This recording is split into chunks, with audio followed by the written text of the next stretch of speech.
ধারাবাহিকতা জুলাই জাতীয় সনদের বাস্তবায়ন সম্পর্কিত পূর্বের আলোচনার ধারাবাহিক। আজকে আমাদের সামনে একটা কাগজ দেয়া হয়েছে ঐকমত্য কমিশনের পক্ষ থেকে। সেটা লিগ্যাল এক্সপার্ট কমিটির প্যানেলের অভিমত, advice of the panel of legal experts, এইভাবে দেয়া হয়েছে। তো সেখানে ওনারা বলেছেন লিগ্যাল এক্সপার্ট প্যানেল যে অ্যাডভাইসটা দিয়েছে, এটা ইন্টারিম গভর্নমেন্টকে তারা যে সুপারিশ দিতে পারে, ইন্টারিম গভর্নমেন্টকে রিকমেন্ডেশন দেওয়ার জন্য তিনটা বিষয়ে এখানে উত্থাপন করা হয়েছে। যে একটা কনস্টিটিউশনাল অর্ডার জারি করার মধ্য দিয়ে এই রিফর্মগুলো বাস্তবায়ন করা যায় কিনা এবং সেটা ইমিডিয়েট ইফেক্ট সহ। দ্বিতীয় হচ্ছে এইটা পরবর্তী পার্লামেন্টে নির্বাচনের, জাতীয় সংসদ নির্বাচনের একই দিনে একটা রেফারেন্ডাম করা যায় কিনা, যেটার প্রভিশনটা এই অর্ডারের মধ্যে উল্লেখ থাকবে। 3 নম্বর হচ্ছে নির্বাচনের পরে রেফারেন্ডামের মতামত অনুসারে জনগণের রায় অনুযায়ী এটাকে পূর্বের ডেট যেটা কার্যকর হবে সেই ডেট থেকে এফেক্ট দেয়া। এর উপরে আলোচনা হয়েছে, অন্যান্য প্রাসঙ্গিক অনেক বিষয়ে আলোচনা হয়েছে। তা আমি শুরু করি কিভাবে যে আলোচনাগুলো হয়েছে এবং আমাদের বক্তব্য কি ছিল। আজকে কেউ কেউ প্রশ্ন তুলেছেন এই গভর্নমেন্ট সাংবিধানিক গভর্নমেন্ট কিনা, এই গভর্নমেন্টের সাংবিধানিক ধারাবাহিকতা আছে কিনা। কেউ কেউ প্রশ্ন তুলেছেন এটা সাংবিধানিকও না এবং বিপ্লবী সরকারও না, এটা মাঝামাঝি সরকার। তার মানে এটা নয় সাংবিধানিক অথবা নয় বিপ্লবী। এখানে আমার উত্তরটা হচ্ছে, তাহলে প্রফেসর ইউনূস সাহেব আজকে যে একনাক সভায় সভাপতিত্ব করলেন প্রধান উপদেষ্টা হিসেবে, তিনি আছেন কিনা এটা ওনাকে জিজ্ঞেস করতে হবে। 1 বছর হয়ে গেল এই ইন্টারিম গভর্নমেন্টের। সুপ্রিম কোর্টের মতামতের ভিত্তিতে সাংবিধানিক ধারাবাহিকতায়, সাংবিধানিক নিয়মে অন্তর্বর্তীকালীন সরকার নামে প্রধান উপদেষ্টা এবং অন্যান্য উপদেষ্টাদের শপথ গ্রহণ করানোর জন্য রাষ্ট্রপতিকে যে মতামত দিয়েছে সুপ্রিম কোর্ট, রাষ্ট্রপতির রেফারেন্স অনুসারে পাঠানোর প্রেক্ষিতে, সেটাকে অকার্যকর হয়ে গেল। এটা কি জুডিশিয়ারিতে অথবা সুপ্রিম কোর্টে এখনো পর্যন্ত এর বিপরীতে কোনো সিদ্ধান্ত এসছে? আসে নাই। সুতরাং এই ব্যাপারে প্রশ্ন তোলাটা, এটা আমি মনে করি অনেকটা রাজপথের বক্তব্যের মতো, এটার কোনো লিগ্যালিটি নাই। কেউ কেউ বলেছেন জুলাই ঘোষণাপত্রের উদ্ধৃতি দিয়ে জুলাই ঘোষণাপত্রের 22 দফা অনুসারে জনগণের অভিপ্রায়ের কথা বলা হয়েছে, সেটার ঘোষণাপত্রের যে আনুষ্ঠানিকতার মধ্য দিয়ে জাতির সামনে সবার উপস্থিতিতে মাননীয় প্রধান উপদেষ্টা ভাষণের মধ্য দিয়ে উত্থাপন করেছেন, সেই জুলাই ঘোষণাপত্রের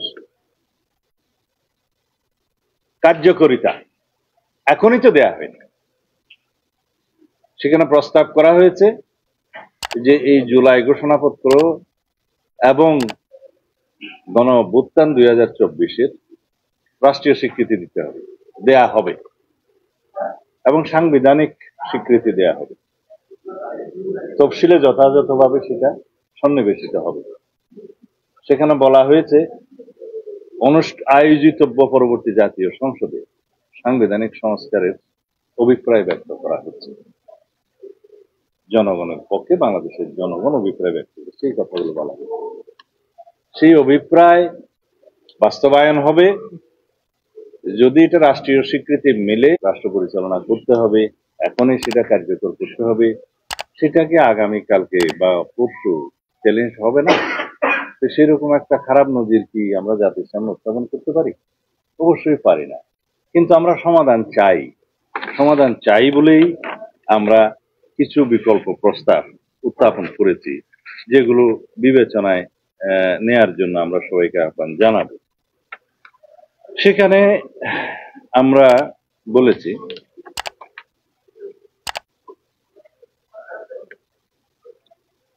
আমরা যাই করি, হতে পারে এটা constitutional order, extra constitutional order, অথবা স্পেশাল কনস্টিটিউশনাল অর্ডার, অথবা অন্য যে কোনো প্রকার রাজনৈতিক সমঝোতার দলিল, অথবা ঐতিহাসিক বা জাতীয় দলিল, যে কোনো কিছু আমরা প্রণয়ন করে একটা কোয়েশ্চেন দেই, অনেকগুলো কোয়েশ্চেন না দিয়ে, যে জুলাই সনদের যে বিষয়গুলো শুধুমাত্র সংবিধান সংস্কার অথবা সংশোধন সংক্রান্ত, সেই বিষয়গুলো এখনই কার্যকর করার মতো কোনো দলিল প্রণয়নের ক্ষেত্রে এই সরকার কোনো উদ্যোগ গ্রহণ করতে পারে কিনা।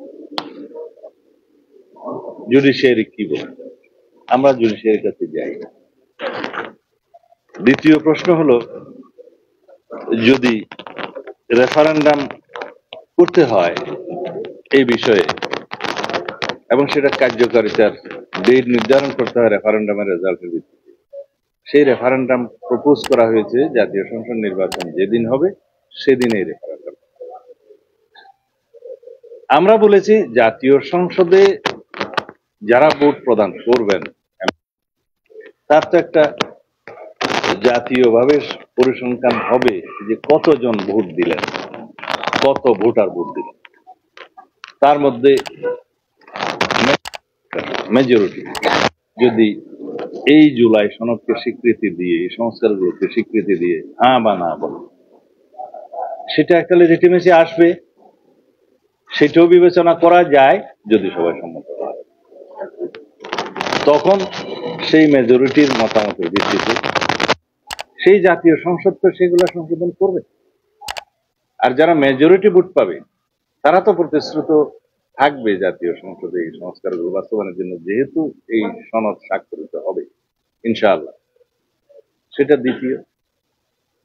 তখন বলা যাবে যে মেজরিটি যারা ভোট পেয়েছে, যারা কোনো দল অথবা জোট সরকার গঠন করবে, সংসদে যাদের মেজরিটি থাকবে, তারা যেমন রেসপন্সিবল থাকবে, সমস্ত জাতীয় সংসদের সকল সদস্য রেসপন্সিবল থাকবে সেটা তার জনগণের রায়ের ক্ষেত্রে। এবং এটাও আমরা বলেছি যে যা কিছুই গৃহীত হোক, জাতীয় সংসদে যখন সংশোধনী গ্রহণ করা হবে সংবিধানের, সেখানে কিছু মৌলিক প্রশ্নে এইবার আমরা সম্মত হয়েছি সেই সংশোধনীগুলো আসবে, যেগুলোর জন্য সাংবিধানিকভাবে অবশ্যই আবার রেফারেন্ডাম করতে হবে আফটার দি অ্যামেন্ডমেন্ট। তাইলে দুইটা রেফারেন্ডাম পেয়ে যায়। এগুলো সব বিষয় বিবেচনা করতে হবে। আমরা আগেও করব, পরেও করবো কিনা সেটাও বিবেচনা।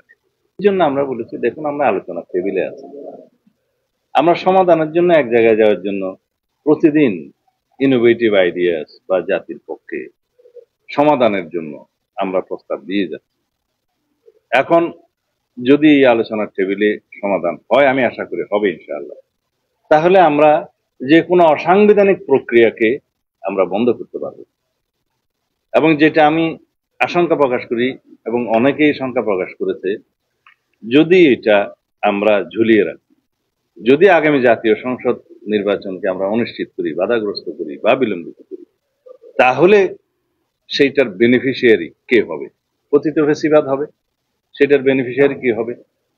কোন রকমের কোনো অসাংবিধানিক শক্তি হবে। তাহলে সেটার পরিণতি কি হবে? এই জাতি অনেকবার সেই পরিণতি ভোগ করেছে, সেই পরিণতিকে আমরা আবার আহ্বান জানাতে পারি না।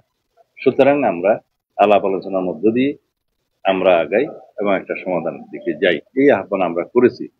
অনেক রক্তপাতের মধ্য দিয়ে, অনেক রক্তদানের মধ্য দিয়ে, অনেকের অনেক ত্যাগ তিতিক্ষার মধ্য দিয়ে জুলাই গণ অভ্যুত্থানের শহীদদের যে প্রত্যাশা, যে আকাঙ্ক্ষা, সেই আকাঙ্ক্ষা অনুযায়ী আমরা একটা রাষ্ট্র বিনির্মাণ করি, গণতান্ত্রিক রাষ্ট্র বিনির্মাণ করি, আমরা রাষ্ট্র কাঠামো সংস্কার করি এবং আমাদের জাতির প্রত্যাশা, সকল জনগণের প্রত্যাশা পূরণ করি, যাতে আগামী দিনে এমন একটি সরকার প্রতিষ্ঠিত হোক যাতে করে ভবিষ্যতে যে কোনো রকমের অসাংবিধানিক শক্তি বা স্বৈরাচারী শক্তি বা ফেসিবাদী শক্তি পুনরুত্থানের কোনো সুযোগ না থাকে। সেই জন্যই তো আমরা এই সংস্কার প্রস্তাবগুলো গ্রহণ করছি। ধন্যবাদ।